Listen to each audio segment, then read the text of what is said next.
حضرت عمر غوندې سړی چې وفات شو 3 کاله پس حضرت علی په خوب کې ولیدو جمع او خولې پر روانې وي وی عمر دا خولې ولیدي در باندې ویل خولې را باندې ذکر دي چې ما د خپل دور حکومت حساب چې د اوس په 3 کاله کې خدای ته خلاص اوس وزګار شو که عمر غوندې سړی چې ټول ورځ بناستو کمیس ته به ټاکای ګڼلې غوړي به ولا چا راوړو ویل به په خدای مې دې قسمي کوي وخورم چې تر څو راته دا پته نه لګېدلي چې ټول قوم مې غوړي خوړلي دا غوندې سړي حساب په 3 کاله کې خلاصيږي عزیزانو چې زمونږ حساب به په 100 کاله کې لکه رسول الله صلی الله علیه وسلم ته سحر ټیم او ابو جهل راغی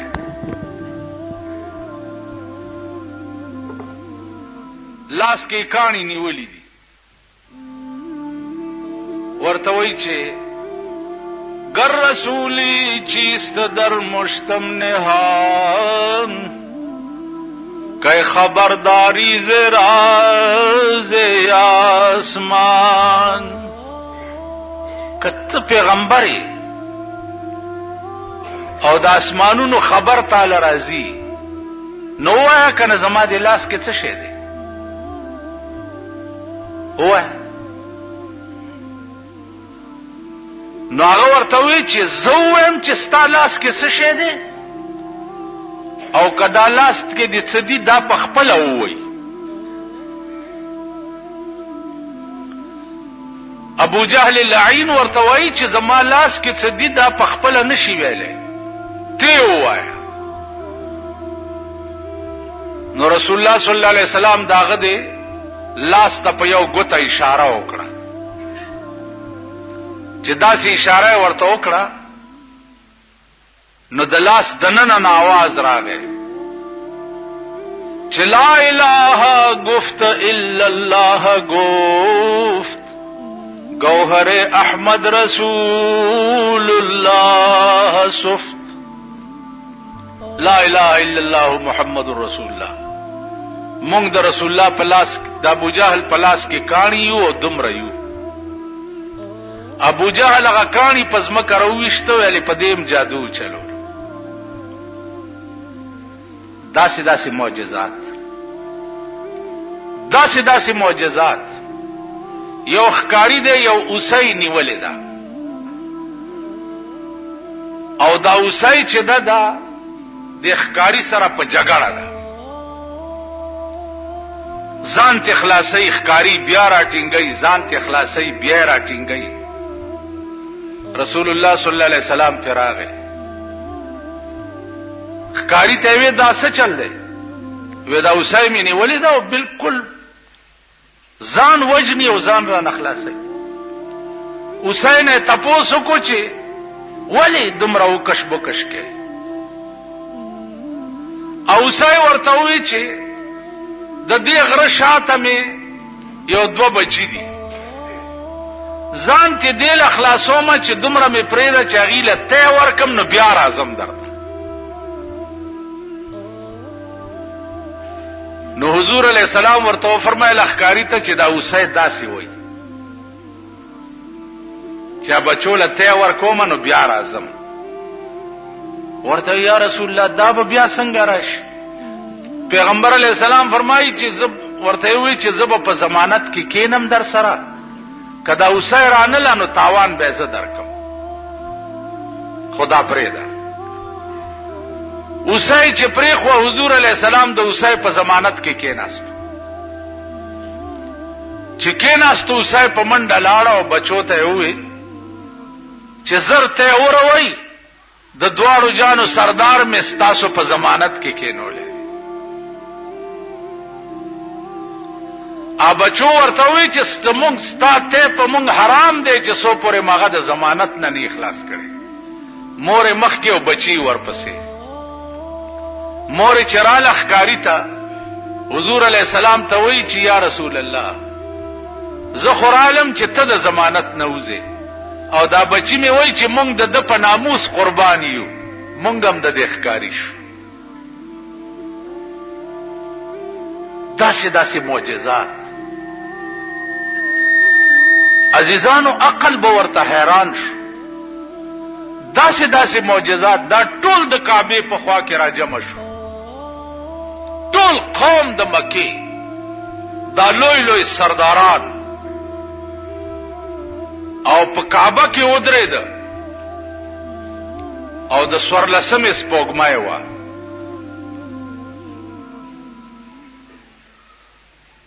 او رسول الله صلی الله علیه وسلم ته وی چې وایا کنه ته چې پیغمبري او ته وای چې ما ته وحی راځي نو دا سپوږمۍ 2 ټوکړې کا.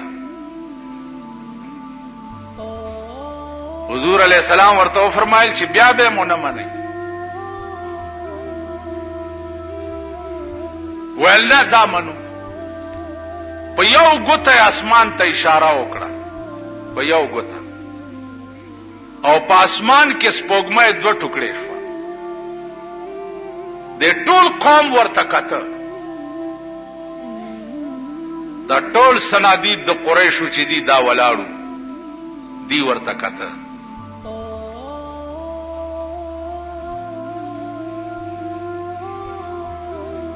علماء لیکي چې یوازې په اسمان کې 2 ټوکړې نشوه، بلکې هغه دواړه ټوکړې رااله. یو ټوکړه د حضور علیه السلام په یو لستوڼي کې نه نوته او یو ټوکړه په بل لستوڼي کې، او په دې ګریوان کې یو ځای شو او بیا اسمان ته لاړه. دا منظر چې دی د ټولو سنادیدو د قریشو ولیدو، وی کته.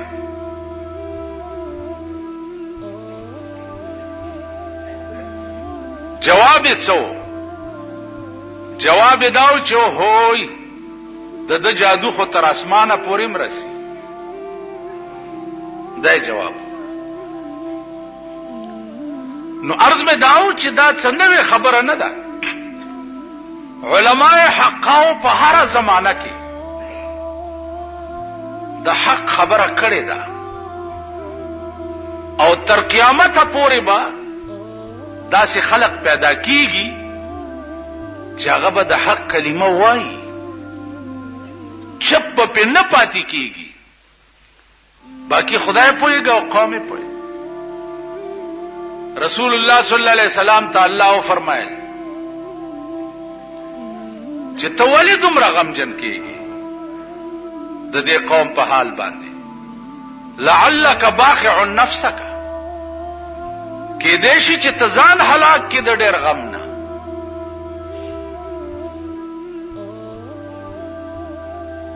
پرېږده واصبر على ما يقولون واهجرهم هجرا جميلا. دی چې سوي ته په صبر کوو، ما ته پرېږده، زه پوهېږم دوی پوهېږي. نو عزیزانو د خدای پوهېده بیا داسې لکه موسی علیہ الصلوۃ والسلام ته خدای وویل چې اذهب الى فرعون انه طغى. فرعون ته ورشه، داغه سرکشي چې داغه د حد نه واوړې ده، انتها ته ورسېدو. او چې یو انسان را پاسي او هغه وایي چې زه خدای منو، دین لوی سرکشي خو بل څه کې دیش. یا الله ورزم خو او بادشاہ دی، زه یوازې. نو الله پاک ورته 2 علاج وښودل چې یو خو ستا جبه کې لکنت دی، جبه دې اړمیږي، نو ستا ترجمانی با تا سره می پیوست یو وزیر جوړ کړو چې ستارور دی، تا سره بدی هارون وزیرا، دا بستا وزیر وی او ستا ترجمانی بکړي. دویم دا چې دا تا سره کومه امسا ده چې ته په ګډه او چیلې سره دې امسا کې می هغه قوت کې خو چې ته د فرعون مخه ته ورشي او خبري شروع کی کده د حرکات بدل شو نو دا امسا د هغه مخه ته وګرځوا تماشا کوا چې زه بیا څه کوم.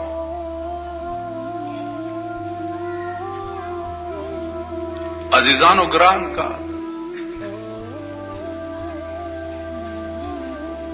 یو دیو یو ورور څوک یارو مددگار نشته او د داسې بادشاہ مخه ته ورځي چې هغه د خدای داوا کړي دا ټول مخلوق وایي چې دا خدای دی دنیا یې مرګره ده دام سړو کنه او دام جګراوه چې د بادشاہ دربار ته ورځي او ته په دربار کې ورته وای چې دا تا چې کومه داوا کړې ده دا دروغ دي ته خدای نه بلکې د خدای پیدا کرده بنده یې. بادشاہ دربار مونږه دلې خدای راستی کا بابو ته ویلې په یوازې ځان موسی علیہ الصلوۃ والسلام فرعون ته ورځا او بادشاہ ته وایا چې دا ته څه وې دا غلط دي. هغه ورته ویل چې ولی زه خدایم ته خدای نه اول راویلی سي خو چې راویلی سي قرآن کې الله وی واوحینا الی موسی ان الق عصاک فاذا هي ثعبان مبین. ما موسی ته وحی وکړه چې د امسا دی وګرځاو د فرعون دی مخه ته چې د امسا دغه دی مخه ته وګرځولا یو لوی اجدهات جوړه شو. دومره لوی اجدهات جوړه شو علما لیکي چې لاندینۍ شونډه په ځمکه پرته وه او پاسنۍ شونډه د فرعون په محل پرته وه. دومره داخله واضح شوه. فرعون چې وکړه دا چې دا څه بلا لرګینه څه بلا جوړه شو منډې کړې چې کور ته لاړو. علماء مفسرین وایي چې په دغه یو ورځ باندې فرعون 400 کرته په دستونو تلو د یری 400 کرته. عزیزانو دې ته معجزه وي. بیا دغه لرګی دی چې موسی علیہ السلام ورته لاس کو نو بیا امسا شو. الله ورته لا تخف یریګما لاس ورواچو او چې لاس ورواچو لا بیا لرګی شو. دغه امسا ور سره و. فرعون ورپسې لښکرو چې رانیسي موسی سره د مرګرو مخ کې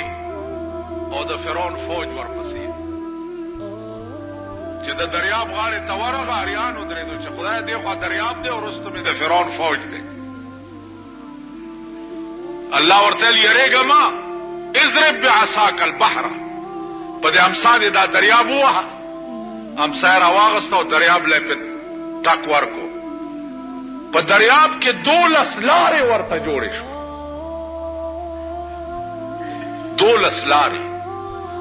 موسی سره د قومه پکې ورګډي شو. د خدای د انتهایی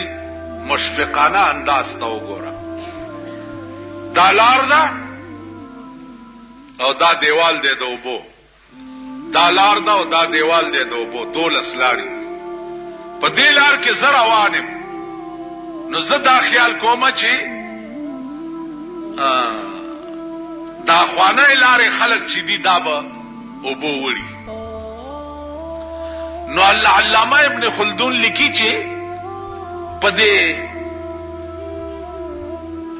د اوبو په دې دیوال کې کړکۍ وشوي نو دوی به په لار کې روانو او یو بل ته به قتل هم قدرت د دوی دړنه هغه خوف هم لري چې هغه زمانه اخوا خلکی چرته وړي دي.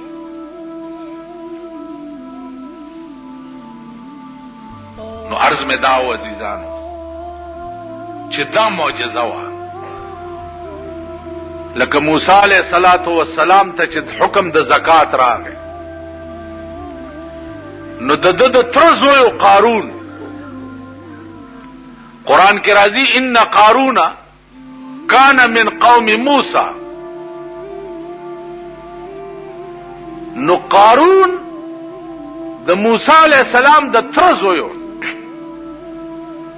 او دومره مالدارو علما لیکي چې په 12 قچرو به داغه د خزانو کنجیانې بار کې دي.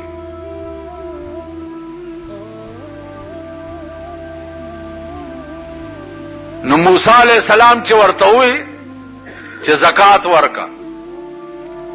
څومره ورکړه دومره هغه چې زکات راټول کو هغه څلوي ډېرې جوړ شو چې ډېرې جوړ شو ول دې باندې خو خدای راستي کا زماړو شي دومره مال خو زنه شم ورکول. موسی علیہ السلام ته وی چې زه پکې نه او خلق را جمع کو میټینګ یو کو چې تاسو څه خبر یې موسی علیہ السلام د زکات حکم کړی دی ځان مالدار کوي او مونږ غریبان کوي راځي چې صدا سي کار ورته پیدا کو چې بس خلق ته ټول منحرف شي او مونږ هم تخلاص څوک ویسے الزام پہ لگو سعید پہ لگو نو یو خزه راوستا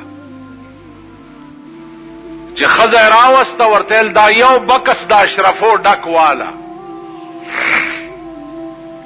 خو چې موسی علیہ السلام تقریر کړي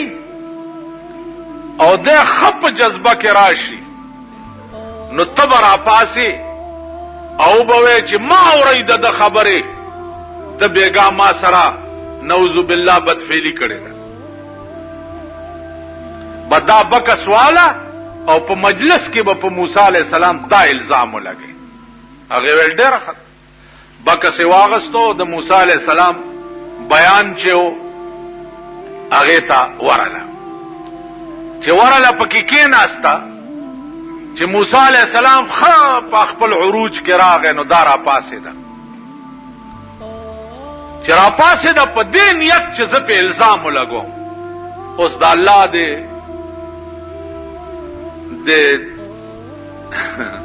شان ته ګور را پاسې ده په څه نیت او خلې نه وځي چې اشهد الله اله الا الله واشهد ان موسی کلیم الله.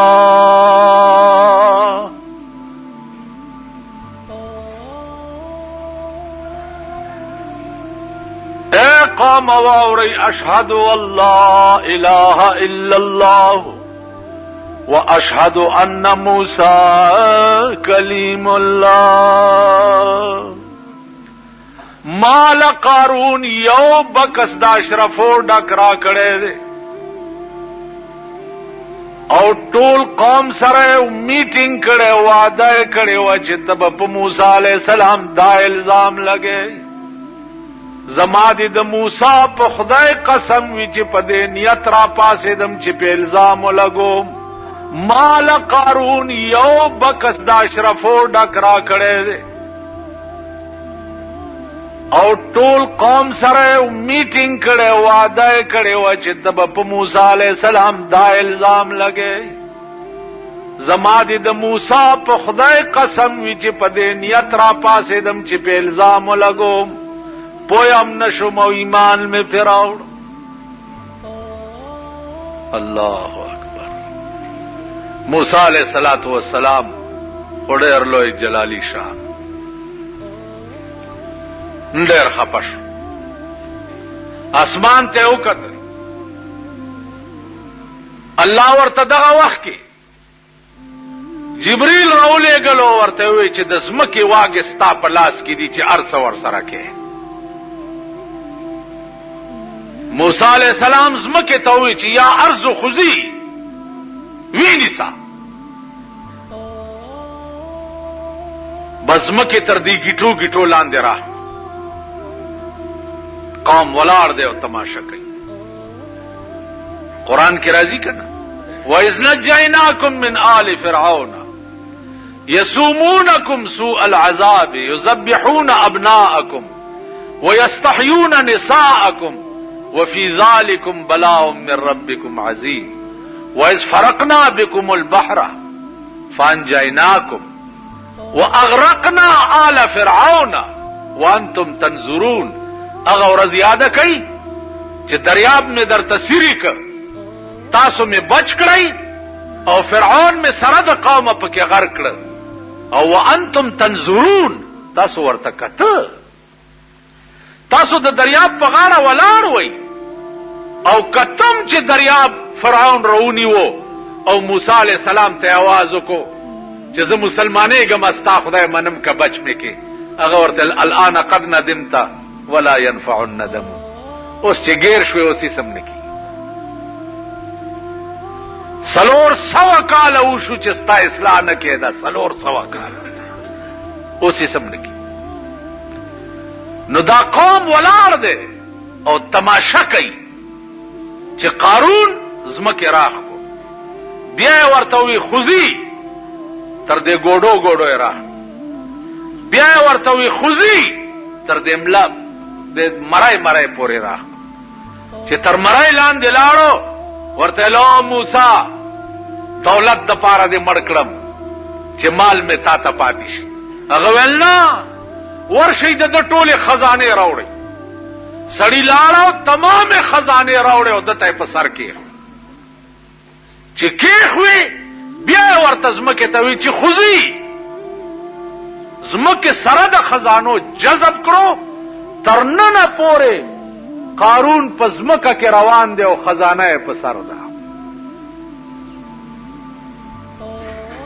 او قارون هلاک شد که چهل خانه گنج داشت. هغه خزانه او کوی چې ور سره ډکو لاړو نیست و نابود شو، سره د مال تباہ او برباد شو. نن د پاکستان خلق د بلقیس مثال ورکړي چې بلقیس د سليمان عليه السلام په زمانہ کې خزوا او باچا شوی و. نو لا محاله خزا باچا جوړې دیش. تمره دروغ نن د دنیا د لالچ د پاره ته د سليمان باندې دروغ وای. سليمان علیہ السلام دا خبره خو نه یاده چې هدهد مارغه ورته راغی او سليمان علیہ السلام د دې سړی نه ونیو چې چرته تللی وی لالوم دی. هغه ورته ویل سليمان ویخته می پرېدا زړه دې را توران کو، د هغه ورځ نه ویریږه چې په کوم ورځ به تم خدای ته پیښې. د شهر سبا خبر می درته راوړی دی. شهر سبا کی یو ښځه ده بلقیس نامه ده، ولها عرش عظیم. قرآن کې دا قصه راځي، ولها عرش عظیم، یو بهترین تخت دی پاغې ناست دی او د دې بلقیس لاندې 12 جرنیلان دي او هر یو جرنیل لاندې 1,00,000 جنگی فوج دی. سليمان علیہ السلام ویل خدنو زما یو دعوت یو صدی خزیتا. سليمان علیہ السلام چټای لیکي انه من سليمان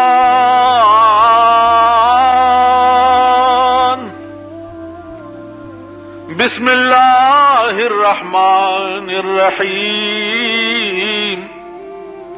الله تعالوا علی واتونی مسلمین. وګوره د سليمان دا خبره خو نه یادې، د بلقیس دا خبره خو نه یادې چې سليمان اول دعوت بلقیس ته د څه شي ورکړو. اول انه من سليمان بسم الله الرحمن الرحيم الله تعالوا علی واتونی مسلمین. انه من سليمان یعنی از طرف سليمان. بسم الله الرحمن الرحیم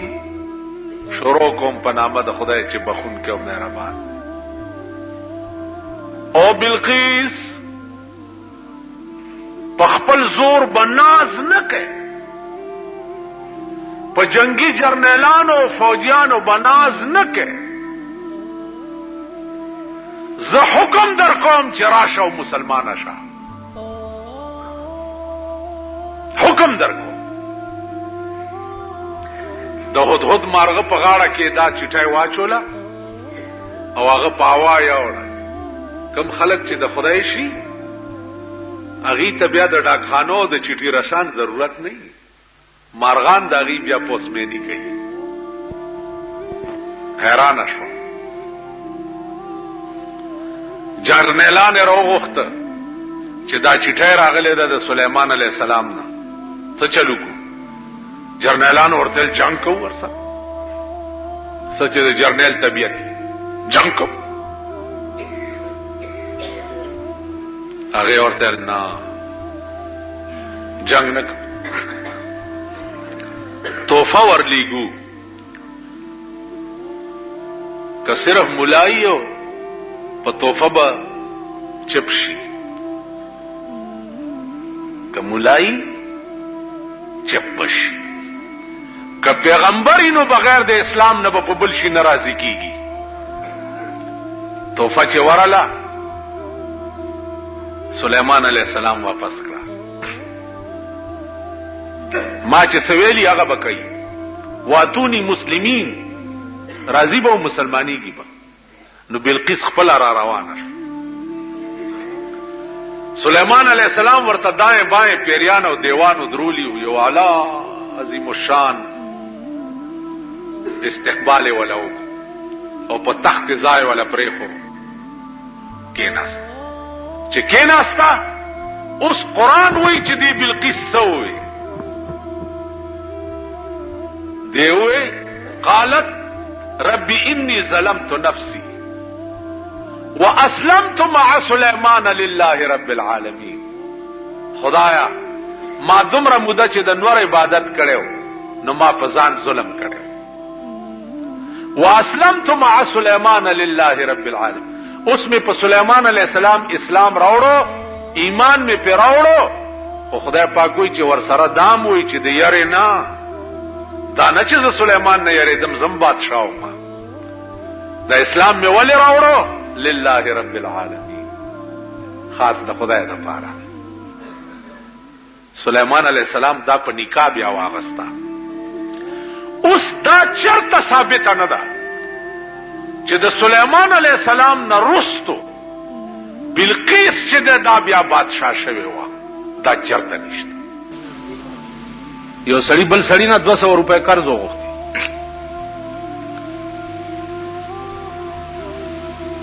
و دا 200 روپے والا ویسه گواه وکیل سړی ورته کفا بالله شهیدا وکفا بالله وکیلا. خدای نه لوی گواه، خدای نه لوی شاهد بل څوک دی. ځه کله به راوړې پلانې ورځ باندې، پلانې ورځ چې شوا چې بار راوته سورلی نشته چرته قافله چې پر اسور شي او دلا 200 روپے راورسي. خدای وعده خلاف کېږم داسې یو لرګي راغوس کو دونه نه او داغه د منځي خالی کو او پکې 200 روپے ورواچولې. سره ولا بند کو ور سره چټو لیکلو چې یا الله چې درا کول په وخت کې د دې 200 روپو ترا ته وکیل او شاهد کړي وي خدای دا پیسې مې هغه ته ولېګل ست پويګا ور رسول پويګا او پسین کې هغه لرګي ور واچول هغه سره د سین غاړه تراوته دی چې په سړک بو زما قرضدار راځي پیسې بروړي قرضدار رانغه خو لرګي را روان دی پسین کې چې لرګي راونی وو کور ته یوړو خزه ته ویل دا خشاک مې راوړو اور مور په بلکا قرضدار خورانه دی چې لرګي مات کو چې ګوري 200 روپے هم تیرا پریوته هغه چټم تیرا پریوته خدای پاک بیا د سیم کوي کنه چې ولا اله غیرک چې ستاسو ایمان شي چې الله ستانه سوا بل څوک نشته او دنیا کې د خدای سره عشق او رابطه او تعلق وي کنه جی اوس دا ذوق خود امام احمد ابن حنبل نه بیا تپوس پکار دی دا ذوق خود امام مالک نه تپوس پکار دی دا ذوق د امام ابو حنیفه نه بیا تپوس پکار دی چې احمد ابن حنبل نه تپوس کوا چې تا خدای په خوب کې ولیدو نو خوان دي څنګه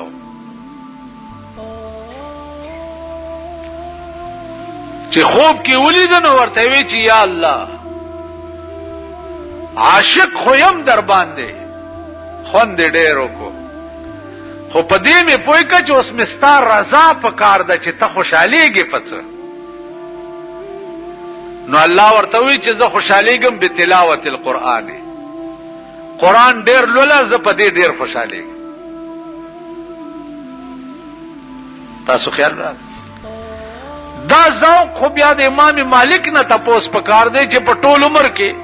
مدینه کې پړې نه پخ پوکړې خپیاب لا بغرزیده اورش په جناب رسول الله صلی الله علیه وسلم سره راز و نیاز کېده تاسو خیال را بلکې په دې عشاقو کې داسې خلق تیر شوي دي چې پاغه کې یو مولانا قاسم نانوتوی رحمت الله علیه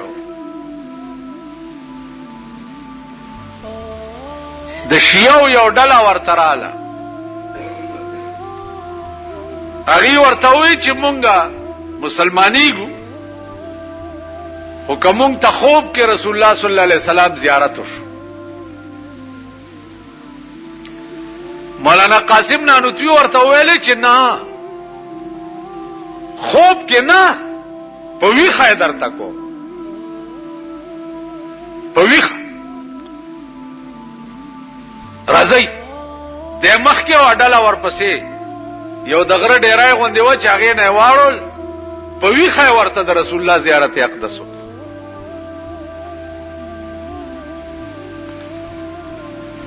رحمان بابا په خپل یو شعر کې اشاره کړې ده چې زلیخی یوسف لیدل او په خوب کې زلیخی یوسف لیدل او په خوب کې ما په ویخه دې لیدل په خواب نه دی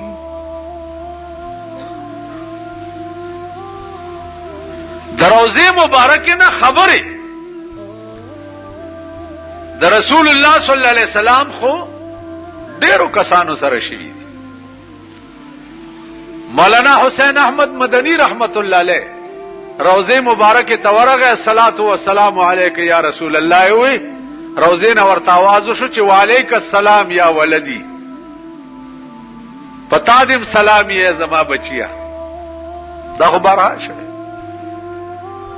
اسلام دې ته وی امام حسن او امام حسین بیمار شویو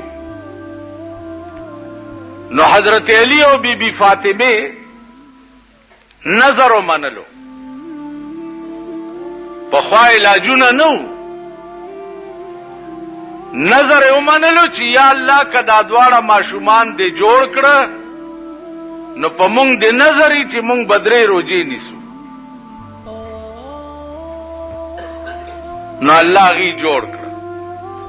چې جوړ کړ نو حضرت علی او بی بی فاطمه روزه ونیوا چې روزه ونیو نو ماښام له څه د قجورو ستوان او د اوربشو روټۍ پیدا کړه چې روزه ماته پیو. په دروازه کې आवाज وشو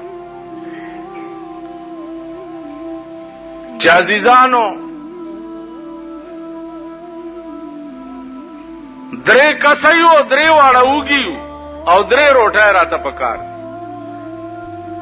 حضرت علی بی بی فاطمه ته وکړه چې دا زمونږ نزیاتو کې ښکاری. ادرې واړه روټۍ اوچت کړې او غي ته یوړ.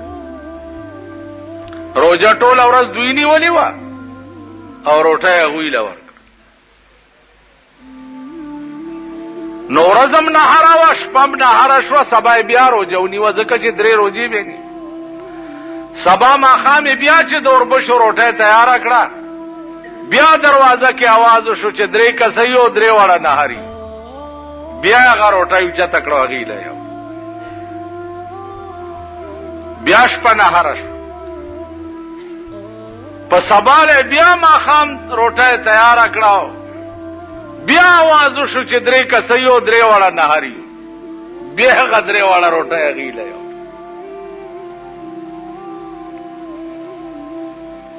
درې شپې او درې ورځې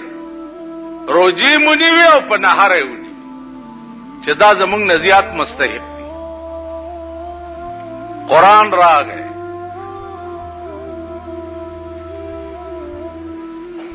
قرآن راغی جناب رسول الله صلی الله علیه وسلم ته چې یوفون بالنذر ويخافون یوما کان شره مستطیرا. یوفون بالنذر حضرت علی او بی بی فاطمه په نظر باندې وفا وکړه. نظر منله او په وفا وکړه. تا په نظر وفا ولې وکړه؟ وَيَخَافُونَ يَوْمًا كَانَ شَرُّهُ مُسْتَطِيرًا. پدې نظر وفا زکه وکړه چې دا هغه ورځ نه یریدل چې د کومې ورځې شر به په ټوله دنیا باندې خور وي. دا د قیامت ورځ به. وَيَخَافُونَ يَوْمًا كَانَ شَرُّهُ مُسْتَطِيرًا. دا غورز شر په ټوله دنیا باندې خور. الله دې امان راکړي. اے عزیزان دا سی ورځ به چې یوم یفر المرء من اخیه وصاحبته وبنیه. رور بدرور نه لره لره منډه وای. مور بد زوی نه منډه وای. لور بد مور نه منډه وای. ار سړی به په منډی چې یا الله خیر کې چرته زرا ګیر نشم. ويخافون يوما كان شره مستطيرا. دا غورز نه یرید چې د کومې ورځې شر به په ټوله دنیا باندې خور وي. اوس دا کار حضرت علی او بی بی فاطمه ولې وکړ؟ اسړو ته وای انما نطعمكم لوجه الله لا نريد منكم جزاء ولا شكورا. انما نطعمكم لوجه الله. او غریبانو مسکینانو دا روټایم ګوره چې مونږ درکړه نو خالص خدای د پارم درکړه. لا نريد منكم جزاء ولا شكورا. نظر ندا تملرو چې شکریا مدا کا او نظر ندا تملرو چې بدل راکا. نه به بدل راکا و یو نه به شکریا ادا کوي. انما نطعمكم لوجه الله. خالص د خدای د پاره درک. دائم را ته خودلی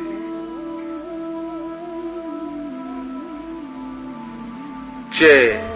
تا سره یو شی راغی او فالتو دی نو مونږ هو چې شی فالتو یې چاله ورکو د حضور عادت مبارک داو یو لنګ ولا چاراوړو لنګ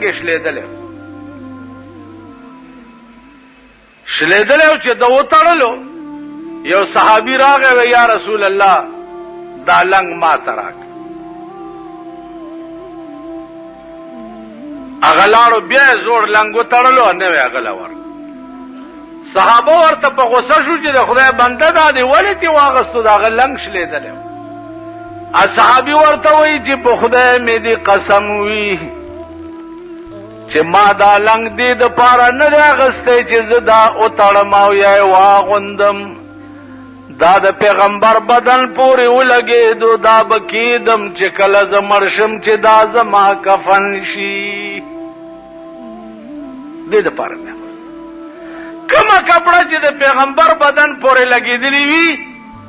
او هغه کپڑا زما کفن شي نو مال به عذاب راځي څنګه د انسان په زندګۍ کې یو کار داسې نشتا چې هغه د اسلامي دفعاتو نه بار دی مثلا اوبس کې نوببا پدرے ساگانوس کې اوس درې ساگانو اوبوس کلو کې فلسفه څه ده کدی نه خبر شي حیران بشي یو بل مزیدار خبره تاسو ته عرض کوم سړی ته انګه ورشي انګه تاسو ورته څه وایي پرنجه ورشي یا انترشه ورشي مسله دا ده چې چانترشه واچولو نو هغه به وایي چې الحمدلله او هغه اوریدونکي به وایي چې يرحمک الله موجوده د جرمني ساينسدانو په دې ریسرچ کړی دی چې دا سړی چې انترشه واچي په اسلام کې د الحمدلله ولي وایي دې کې څه راز دی نو د زړه ماهرانو په دې ریسرچ کړی دی چې دا زړه چې دی دا ستړی شي چې ستړی شي نو د ودرېدو ته آماده شي نو زړه چې ودرېږي نو بیا خو سړی مړ کېږي نو د هغې دپاره انګی ورشي چې انګی ورشي نو هغه انګي سره بیا زړه حرکت وکړي او روان شي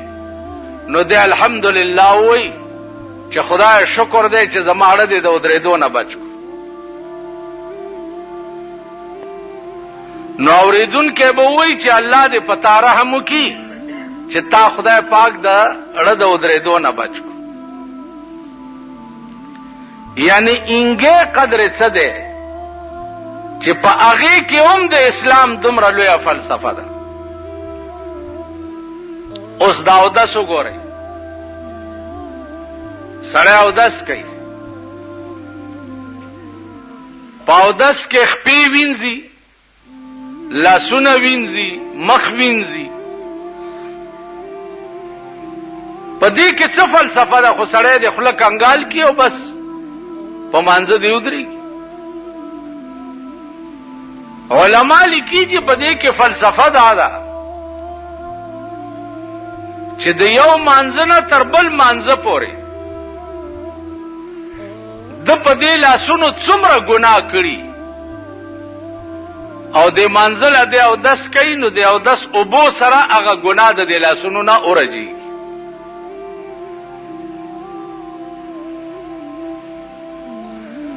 په دې مخ چې د څومره ګناه کړي نو مخ وینځلو سره هغه ګناه ته ټوله توی شي په دې خپو چې دی چرته ګناه پسې روان یو تلی نو خپو وینځلو سره د خپو نه ګناه لري شي د سر مسې سره که په دې سر کې د څه غلط تصورات کړي نو خالی لون لاس په سر راخکو سره الله د سر نه ورته هغه ګناه لري دا د دنیا فایده ده او د آخرت فایده دا ده چې د قیامت په ورځ به منځګزار سړی چې د حشر په میدان کې ولاړي نو د ده دا اودس اندامونه چې دي مخ او سر او لاس او خپې دا به د څوارلسمې د سپوږمۍ غوندې پړق وهي او دنیا به تماشا کوي چې دا څوک دي وای به دا هغه خلق دی چې دنیا کې منزله به دوی اودس کول بله فلسفه پکې دا ده چې سار مونځ دی وکړو او بیا د ماسپخین منزله د تیارې وکړو نو چې د ماسپخین مونځ دی وکړو نو دا یقین وګڼه چې د سار مونځ دی خدای قبول کړو نو ځکه د ماسپخین د مونځ توفیق درکړو ماسپخین دی وکړو د مازیګر د مانځه تیارې دی وکړو چې مازیګر مونځ دی وکړو نو دا یقین وګڼه چې د ماسپخین مونځ دی خدای قبول کړو دغسې د ماښام والا حدیث کې راځي چانه چې د مازیګر مونځ قضا شو نو د دې دومره لویه ګناه ده لکه چې د ده ټول کور وران شو بال بچ تبا شو او سیلای پراله او د دوهای ملنګ پاتې شو یو د مازیګر مونځ قضا کېدو به نو هر مانځه نه بل مانځه پورې چې الله توفیق درکړي نو دا یقین وګڼه چې خدای دې دا منځونه قبول کړه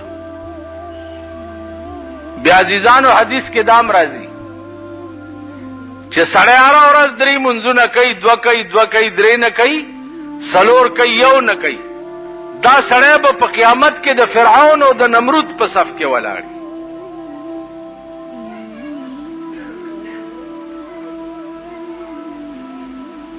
نو د اسلام په هر شي کې یو خاص راز دی نن مسلمان قوم دا ټول شعائر د اسلام چې دی هغه خپل لاندې پېمال کړي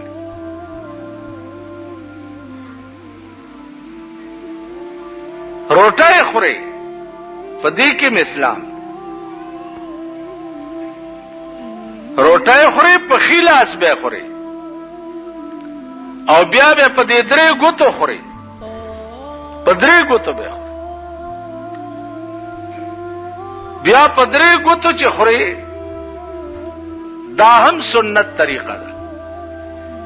بیا چې روټۍ خوري نو بسبعه امعاء به نه خوري دا څنګه چې تر سپېږمو کې پیزار نو زما عزیزانو عرض مې داو چې دین په هر شي کې دخیل دی په هر شي کې اوس او دسمات څه شي دین په او دسمات کې هم دخیل دی ته چې او دسماته او دسمات دې کوم دین تاسو وایي او داس چې ماته وایي څه کوئ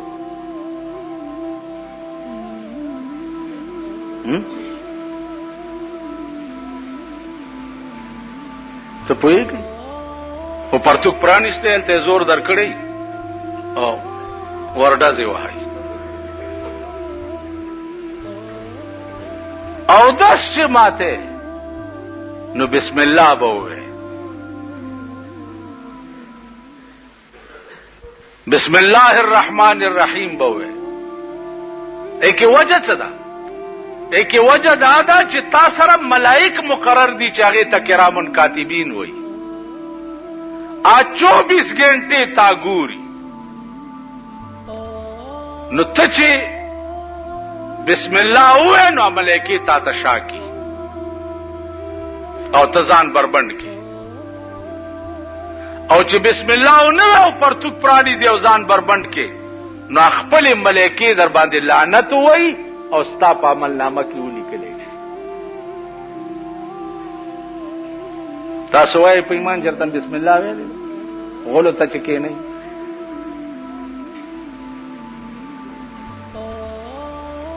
بیا چې را پاسه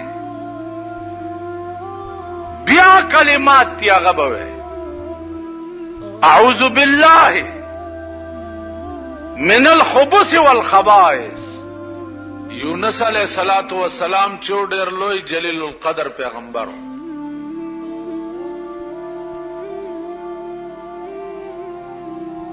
داغه قوم باندې چې څو وخت کې الله اراده وکړه د عذاب راتلو،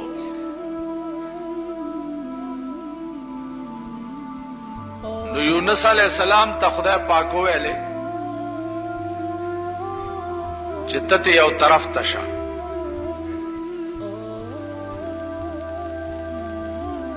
د قوم د پاره ما فیصله د عذاب وکړه، دوی باندې عذاب راځي او ته یو طرف ته شه. نو یونس علیہ الصلوۃ والسلام چې هغه تینا غرونو ته لاړو،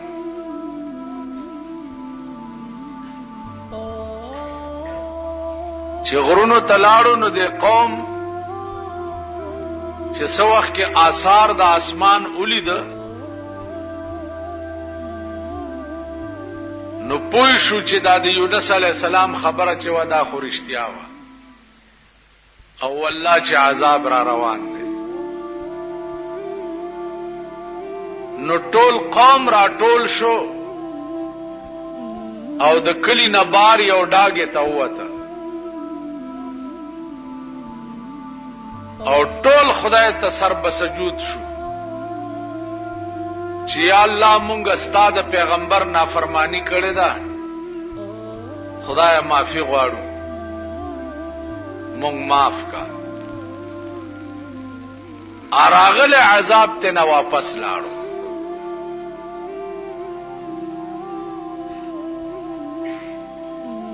چې عذاب ته واپس لاړو قوم خو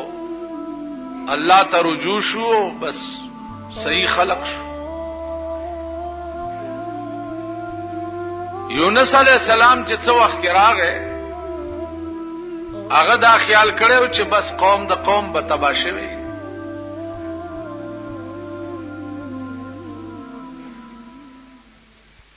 چا ورته لاره کې وی چې هغه باندې خو عذاب راغلی او خو هغه عذاب ته واپس لاړو، قوم تباه نشو. یونس علیہ السلام دغه وخت کې دا خیال وکړ چې کزوز د قوم تلار شم نو زما تکذیب به وکي، دوی بداوي چې تا مونږ ته دروغ ویلیو، مونږ باندې خو عذاب را نه غي. دغه وخت کې یونس علیہ السلام د الله د حکم انتظار ونکړ چې اوس ما ته څه حکم کیږي چې داسې لار شه او که داسې لار شه.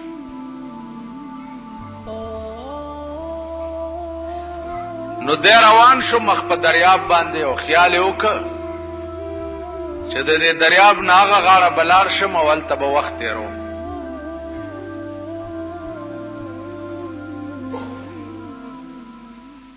کشتۍ کې چې سور شو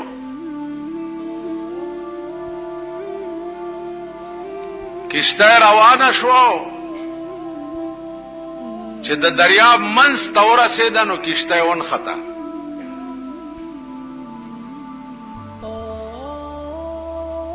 چې ونښته اوس نه مخکې ځي او نه رستو ځي. مانګیان دي د کشتۍ چې کوششونه کوي چې اوس څه چلو کو.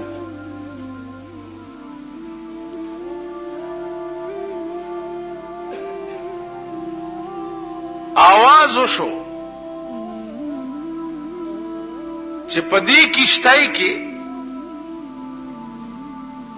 د مالک نه څوک باغی را تختیدلې ده.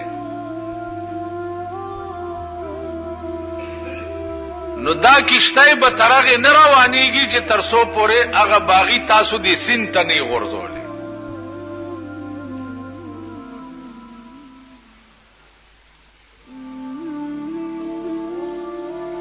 کشتۍ والا اریان دي چې څه چلو کوس. دې کشتۍ کې خو یو سړی هم داسې نه دی چې هغه د مالک نه باغی وي د شان او شوکت نه یوم او بیا د پیغمبر خو ډیر لوی مقامی ډیر لوی شان او شوکت وي باغی چرته دا خیال کې دی شو چې دا به د مالک نه باغی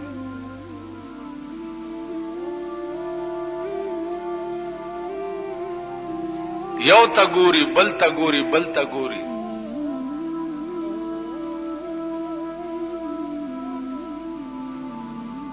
یونس علیہ السلام ورته فرمایل چې اباغي زېما ما وګرځوي د دریاب تنو الا بدا کشته روانيږي کینی نه رواني اغي ورته وی چې ستاد شان او شوکت نه دانه معلومیږي چې ته باغی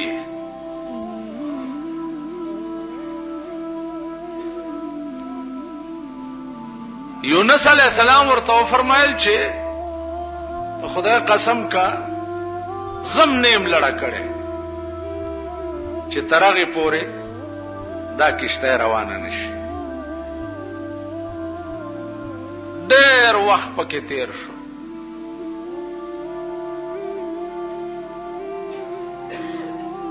کشته کې نور دنیا چې څومره ناسته دا غم مجبوره شو مانګیانم مجبور شو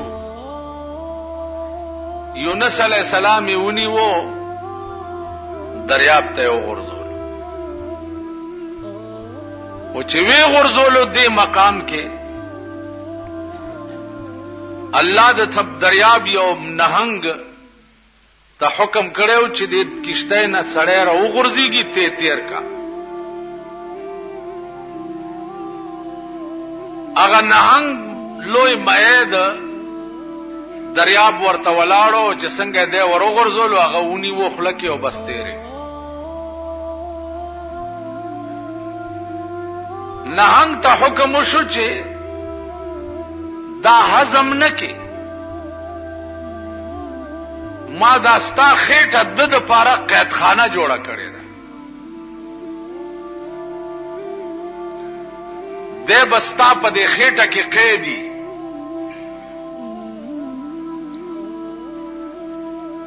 تاسو خیال راغی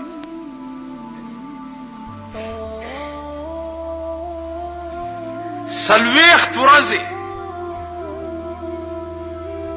یونس علیہ السلام چې هغه د مئی په خېټه کې قید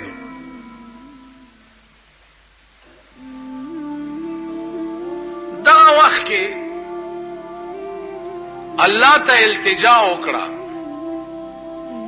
چې بار الہ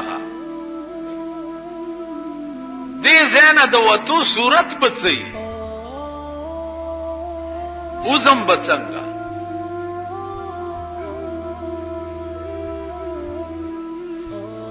نو الله ورته وظیفه وخودا چې زما د گرفت او د پکړ نه چې نجات غواړي نو د مئی په دې خېټه کې دا وظیفه شروع کا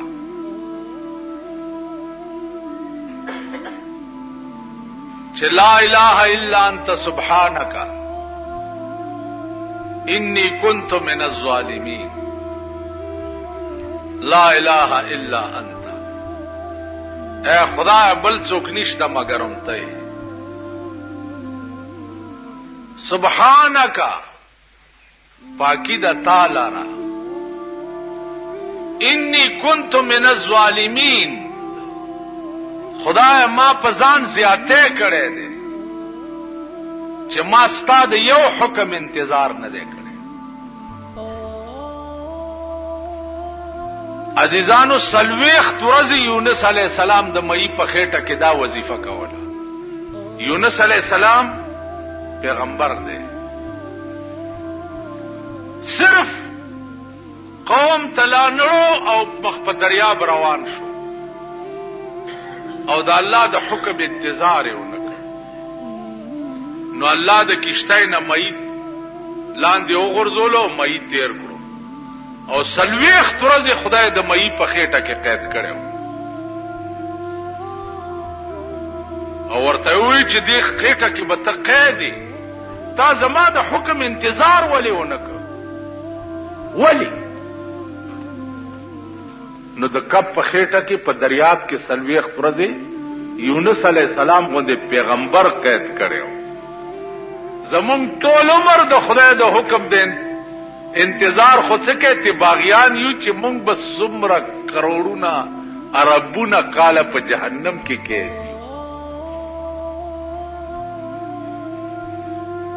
نو وظیفه ورته خدای د مې په خېټه کې وخودا